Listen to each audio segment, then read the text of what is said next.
Good evening. It's a problem that's typically highlighted this time of year as the temperatures continue to drop. Homelessness in the city is an issue some advocates call a crisis. Now, tonight, about 400 people came together as a call for action to address this growing concern. We have a really serious problem. An issue that has brought these volunteers with Veya Hafta to help pack warm meals, blankets, and even build mattresses to help alleviate some of the stress that Toronto's homeless population may experience.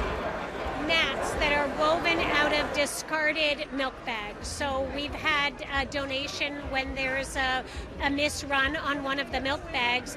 The company doesn't have anything to do with them, so this is recycling them, where our volunteers cut them up, and now today they've woven them into a sleeping mat.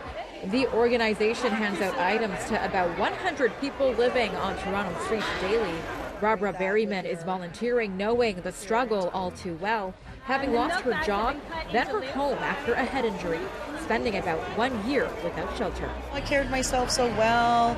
You know, I had a 9-to-5 job with a big company, and then all of a sudden everything was gone. Situations like Berryman's aren't unique.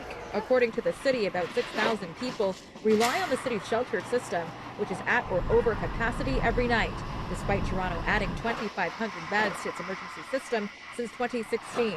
City officials say there's been an increase in homelessness in the city at a doubling rate, with occupancy at shelters at around 98%. But the outrage over these numbers are reaching more than just the 400 people here today. Online, a petition is going around asking Mayor John Tory to declare homelessness an emergency, prevent death and further suffering. The goal of 15,000 signatures is just 1,000 short. At any given point in time, there are about 9,000 people experiencing homelessness in Toronto. When we take into account that there are roughly 7,000 shelter beds available that are at capacity almost every single night, it's not difficult to do the math.